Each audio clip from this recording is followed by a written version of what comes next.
Alors, bonjour et bienvenue dans cette vidéo. Donc, on va continuer nos petits tutos sur les différents ascendants. Donc, cette semaine, on va parler de l'ascendant Karka, donc Cancer. Donc, pareil, on va voir en Jyotish, en astrologie védique, comment les planètes se manifestent en gros pour cet ascendant en fonction du thème et de la gouvernance des maisons. On va commencer par invoquer Ganesh et ensuite, on va donc découvrir l'ascendant Karka. Om Gam Ganapataye Namaha. Om Gam Ganapataye Namaha. Om Gam Ganapataye Namaha. Om Gam Ganapataye Namaha. Om Gam Ganapataye Namaha. Om Gam Ganapataye Namaha. Om Gam Ganapataye Namaha. Om Gam Ganapataye Namaha. Om Gam Ganapataye Namaha. Om Gam Ganapataye Namaha. Om Gam Ganapataye Namaha. Om Om Om.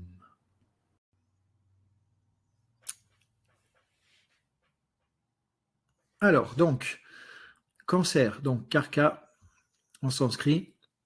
Donc, comme tout le monde le sait, c'est un signe d'eau. Et donc, signe d'eau va être, voilà, comme si vous faites un petit peu d'astrologie, vous savez, le ascendant Cancer, c'est quand même assez basé sur les émotions, un signe qui est très maternel, très sensible, basé sur les émotions. Donc, un signe d'eau, avec un côté spirituel aussi qui va être intéressant, la fluidité, la flexibilité, en plus un signe mobile, chara. Donc, du coup, ça veut dire qu'effectivement, ici, on a un côté où on a une certaine dynamique, un certain mouvement. Donc, c'est intéressant, effectivement. Donc, Cancer. Donc, ici, on a un signe d'eau mobile. Donc, ça veut dire aussi de la fluidité. Ça veut dire du mouvement et aussi, ça va être pas mal de sensibilité et de spiritualité aussi.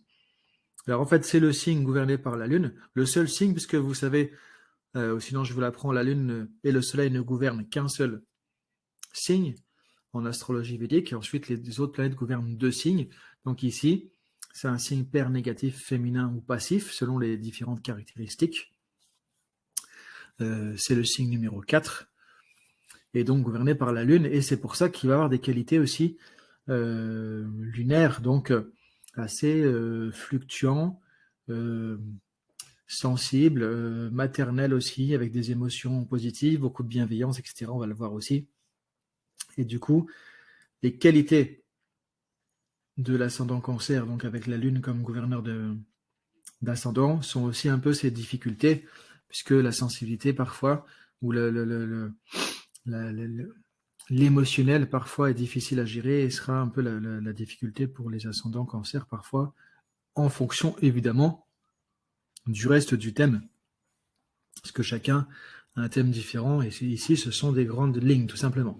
Quatrième signe du zodiaque, donc le 4, c'est aussi fait référence un peu à la maison 4, on est vraiment encore aussi ici, dans le côté maternel, les émotions, le bonheur, donc l'équilibre psychologique aussi, la psychologie très importante ici, dans ce quatrième signe du zodiaque, et c'est cohérent effectivement avec la Lune qui gouverne ce signe. Donc ça représente au niveau de l'astrologie médicale, etc., qu'on pourra approfondir un jour, la partie poitrine du corps, donc de l'homme cosmique, le Kala Purusha. Donc voilà quelques éléments pour commencer, de manière très générale. Alors, si on zoome un petit peu, étant le quatrième signe du zodiaque, comme je disais, donc du coup, ça donne aussi un besoin de stabilité mentale, émotionnelle. Donc, le 4 amène cette notion de mental, d'émotion, de bonheur. Donc, ça va être important, notamment pour l'ascendant Cancer, de garder un équilibre par rapport à ça. Un équilibre. Et donc, ça a procuré souvent comme caractéristique un peu dans la personnalité aussi, même si la personnalité va venir du thème complet et pas seulement de l'ascendant, hein, évidemment, et surtout aussi, encore une fois, des nakshatras dont on parlera dans de prochaines vidéos, les constellations lunaires. Mais ça crée souvent une dynamique d'ouverture, le côté amical, sympathique, chaleureux, bienveillant. Donc on retrouve le côté maternel aussi lié au signe et la gouvernance de la Lune, évidemment. Donc ici, les relations humaines vont être importantes, les sentiments et les relations aussi personnelles ou intimes ou assez proches vont être importantes aussi et très liées aux sentiments. Et difficulté qu'il y a parfois, c'est que les relations sont un peu trop émotionnelles. Et donc parfois, les ascendants cancer vont avoir des relations qui seront peut-être pas forcément efficaces entre guillemets, ou parfois tomber un peu dans la dépendance affective parce que elles vont s'attacher facilement et parfois elles savent mentalement qu'une personne c'est pas une bonne relation, mais émotionnellement elles sont attachées ou trop encore une fois que leur qualité de chaleur, de bienveillance, de sympathie, d'empathie, ce qui peut les bloquer parfois aussi et être des choses importantes à travailler. Donc ici il y a un côté vraiment émotionnel sensible, aussi la reconnaissance sociale ou politique, popularité, et puis ça donne aussi les compétences pour faire ça aussi, avec évidemment d'autres éléments qui doivent être forts aussi du coup dans le thème. Alors, donc pour l'ascendant Carca, donc on a le soleil qui va gouverner ici,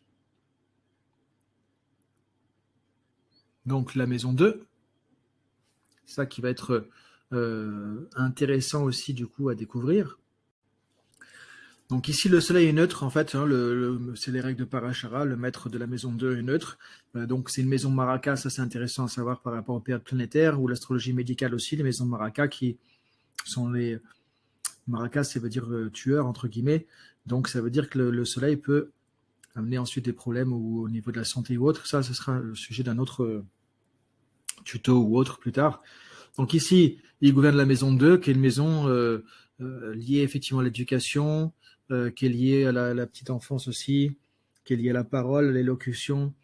Donc ici, le soleil gouvernant cette maison va être la planète un peu de l'élocution, de la richesse, de l'aspect financier, de l'éducation, de la petite enfance aussi. Donc ça peut amener des revenus aussi financiers intéressants. Mais si du coup le soleil est affligé, évidemment, ça va amener des difficultés sur ces différents sujets, ce qui peut être des dépenses ou des dettes ou des choses comme ça. Donc ça sera important de faire attention du coup à ça en fonction du soleil. Donc encore une fois, une planète dans le thème va gouverner des maisons. Si cette planète est affligée, ça va impacter sur les maisons gouvernées. Donc ici, le soleil, c'est aussi le Atman, c'est l'âme. Donc ici, on voit que les cancers vont mettre vraiment, entre guillemets, leur âme dans leur communication, vraiment de manière très profonde, en fait, et dans leurs relations proches qui sont très importantes pour eux. Ensuite, on a évidemment la lune qui gouverne la maison 1, le maître de l'ascendant, qui est donc Yoga Karaka. Donc la lune, va être bénéfique, évidemment, en tant que maître de l'ascendant. Donc, la lune, c'est effectivement aussi pas mal un côté maternel. C'est un peu la mère aussi représentée dans le thème, dans la symbolique. Donc ici, il va influencer énormément la personnalité du cancer. Et pour qui, avec effectivement le signe cancer et la lune comme gouvernance de signe, ça va être vraiment l'âme, l'esprit, les émotions très liées. Et donc c'est ça qui va donner ce côté chaleureux humain, empathie, sympathie, grande sensibilité, mais qui fait que les personnes parfois peuvent être facilement influençables, parfois avoir du mal aussi dans les trop affectifs, dans les relations, dans les décisions, etc. Parce que les personnes ici vont mettre leur cœur, leur âme, leur esprit, toute leur bienveillance, leur volonté aussi dans les sentiments humains, dans les relations, dans ce qu'ils vont faire aussi. Donc c'est ça qui va être parfois très bénéfique au niveau humain, mais important à faire attention aussi pour le contrôler de certaines manières. On va avoir Mars qui gouverne les maisons 5 et 10. Donc la maison 5, c'est maison Trikona, donc très bénéfique. Et Mars gouverne maison Kendra, donc le Kendra d'Ipati Dosha, une planète maléfique naturelle gouvernant une Kendra, donc devient plus neutre. Et effectivement, comme la planète Mars gouverne la maison 5, qui est une Trikona, ça la rend bénéfique. On a ici dans ce qu'on appelle un Raja Yoga. Donc ça donne beaucoup d'énergie, de puissance. Après, c'est là où l'ascendant cancer a besoin d'organiser, de structurer son énergie, parce que sinon on va avoir de l'énergie qui va être trop énergie émotionnelle aussi, par rapport à cet ascendant en cancer. Et donc ici, ça va être important d'agir à la fois avec la force, l'énergie qu'il va y avoir, mais aussi la discipline pour pouvoir réussir à atteindre ses objectifs. Donc ici, Mars étant aussi maléfique naturel, peut tout de même comme parfois causer aussi des difficultés. Et donc, elle va gouverner la maison 10 aussi, maison du travail, de la carrière, de la vie sociale, donc avoir une importance. Et encore une fois, ça met de l'énergie dans ce côté social, vie extérieure, vie professionnelle, etc. Donc avec Mars, et comme on le disait tout à l'heure, les relations sont importantes avec les autres éléments du thème pour une personne cancer. Et donc, on retrouve quand même, encore une fois, les relations qui vont être importantes et qui vont être assez émotionnelles. Et Mars met de l'énergie aussi ici. Donc, du coup, attention, encore une fois, à trouver un équilibre, garder un équilibre et maîtriser les choses si possible. Alors, Mercure va gouverner les maisons 3 et 12. Maison 3, donc maison Upachaya. Maison 12, une maison d'Ustana. Donc, une planète qui gouverne la maison 12 est considérée neutre. La maison 3, plutôt difficile. Donc, ça rend effectivement Mercure ici, qui est bénéfique naturel, plutôt maléfique. Ici, en fait, Mercure a tendance à faire perdre de l'énergie et de la puissance mentale, voilà, avec la maison 3 notamment, et la maison 12, qui est la maison des pertes aussi. Mercure représente l'intellect, le mental, c'est Buddhi en sanskrit, l'intellect. On a donc pour l'ascendant cancer aussi parfois des pertes qui peuvent provenir de leurs amis, de leurs alliances, c'est représenté par la maison 3 du coup ça, qui est une maison maléfique. Et encore une fois, on retrouve le fait que souvent, elles sont trop dans les sentiments et pas assez dans la logique, et leur logique, leur raisonnement, leur discernement Mercure est perturbé du coup avec la maison 3, la maison 12, et donc plutôt défavorable, et ça les aide pas parce que du coup, il y a le raisonnement qui va rester plus au niveau émotionnel encore une fois. Ensuite, Gourou, Jupiter, maître des maisons 6 et maison 9. Alors du coup, Jupiter va être quand même bénéfique. La maison 6, sachant que c'est une maison à la fois Upachaya et Dustana, maison difficile. Mais ici, Jupiter, du coup, va aider du coup par rapport aux difficultés, par rapport aux ennemis, par rapport voilà tout ce qui va avec la maison 6 qui peut être difficile. Et c'est pour ça que c'est une planète très très optimiste, très bienveillante, très belle au niveau des valeurs et très donc sattvique en fait, comme on peut dire si on reprend les termes sanscrits. Donc c'est pour ça que même avec les gens qui sont mauvais vis-à-vis d'eux, les ennemis ou les gens qui ne connaissent pas tout ça, l'ascendant cancer souvent va rester très sympathique et ouvert et parfois trop, parce qu'on a Jupiter qui gouverne la maison 6 aussi, ici. La maison 9, donc maison spirituelle, maison de la chance, la meilleure tricona, une maison liée aussi à la religion, la spiritualité.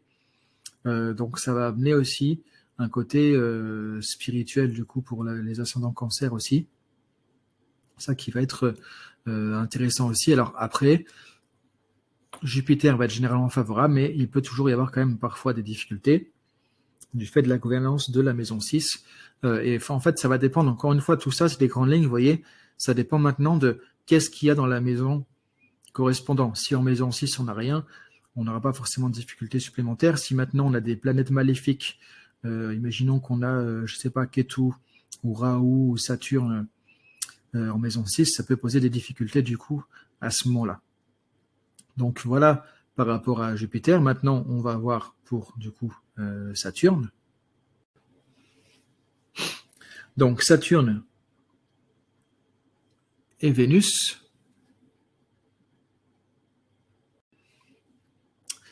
Alors du coup, j'ai fait une petite erreur ici.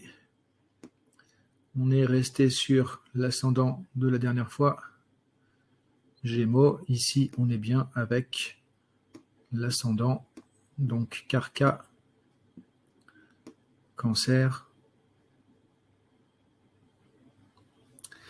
Donc ici, Vénus, elle gouverne la maison 4 et la maison 11, maison Kendra, maison Upachaya. Donc, gouvernant la maison 4, Vénus, une bénéfique naturelle, perd en aspect bénéfique parce qu'on a le Kendra Dipati Dosha qui fait que du coup, elle devient plutôt neutre et elle gouverne la maison 11, maison difficile Upachaya. Donc du coup, ça la rend plus difficile. Donc Vénus, ici, peut être un peu maléfique ou défavorable. Ici, elle va les amener, le côté cancer, à aller chercher le confort, la luxure, la sensualité, l'attachement aussi, donc des qualités de Vénus. Elle gouverne la maison 4, donc la maison du foyer aussi, la maison du bonheur, la maison de l'équilibre émotionnel aussi. Donc, c'est ça qui va encore une fois ajouter une difficulté pour l'ascendant Cancer au niveau émotionnel, sentimentalité, attachement, relations, etc. Donc après, ça peut aider au niveau revenu financier si Vénus dans le thème aussi est bien situé, est bénéfique, enfin est fonctionnellement plus bénéfique dans le thème avec sa situation. Ça peut aider par rapport aux revenus financiers ou à des propriétés ou autres ou des véhicules qui sont des qualités de la maison 4 en fait. Mais généralement, elle va avoir une tendance assez défavorable. Saturne, c'est la planète qui va être la plus difficile pour l'ascendant Cancer et qui peut poser des difficultés notamment en relation. Saturne gouverne ici la maison 7. Alors, gouvernant la maison 7, si on prend les règles, encore une fois, on a Kendra Dipati Dosha, maléfique naturel gouverne une maison Kendra, ça amoindrit, ça neutralise un peu plus l'aspect maléfique. Mais Saturne reste quand même maléfique et elle gouverne la maison 8 qui est considérée comme la maison la plus maléfique à gouverner. Donc ici, qu'est-ce qui va se passer? Le côté maléfique difficile de Saturne va s'appliquer encore une fois sur les relations et ça peut être difficile par rapport au mariage, par rapport aux relations. Saturne, ça représente aussi le servant, le serviteur, donc ça va amener souvent le Cancer à entrer en relation avec des personnes entre guillemets de statut inférieur. On trouve un peu dans les textes, mais ça veut dire quoi? Ça veut dire des personnes qui sont parfois plus en difficulté et donc ça va les amener à les aider aussi. Mais encore une fois, parfois la personne Cancer va vouloir trop aider et elle va s'épuiser elle-même et ça peut lui causer du tort aussi elle-même. Vous voyez, on voit un petit peu la globalité de l'ascendant Cancer qui peut se dessiner au fur et à mesure de ces descriptions et les difficultés qu'il peut y avoir aussi. Donc ici, on peut avoir des difficultés relationnelles et parfois arriver à souffrir dans les relations. Ensuite, aspect plus positif, Saturne peut aller amener la personne sur la spiritualité, car la maison 8, c'est une Dustana, mais c'est une maison aussi moksha. Donc ici, c'est Saturne qui va être une planète intéressante en termes de spiritualité aussi, ou de profondeur aussi, pour l'ascendant Cancer. Donc selon Saturne dans le thème, ça peut être intéressant de faire un travail sur Saturne, du coup, à ce moment-là, pour pouvoir améliorer les choses. Donc voilà par rapport à l'ascendant Cancer, donc par rapport aux grandes lignes, par rapport aux planètes dans cette gouvernance. Donc là, on va continuer cette série de tutoriels et vous pouvez toujours aussi, si vous voulez avoir votre thème, voir quel est votre ascendant en astrologie védique et regarder avec ces différents tutos aussi les autres tutos comme votre thème. Vous pouvez avoir votre thème védique du coup gratuitement en allant ici sur vediccoaching.com et on a aussi des formations en astrologie védique, notamment la formation certifiante du Dr Froley, très connue au niveau international, et d'autres choses qui viennent aussi par la suite. À très bientôt et donc bientôt sur la chaîne, vous pouvez vous abonner pour avoir tout ça sans avoir à revenir sur la chaîne à chaque fois. Et vous pouvez commenter aussi si vous avez des questions, des remarques ou autres, ou des choses à me demander ou me contacter encore une fois ici sur vedic-coaching.com. À bientôt, namasté.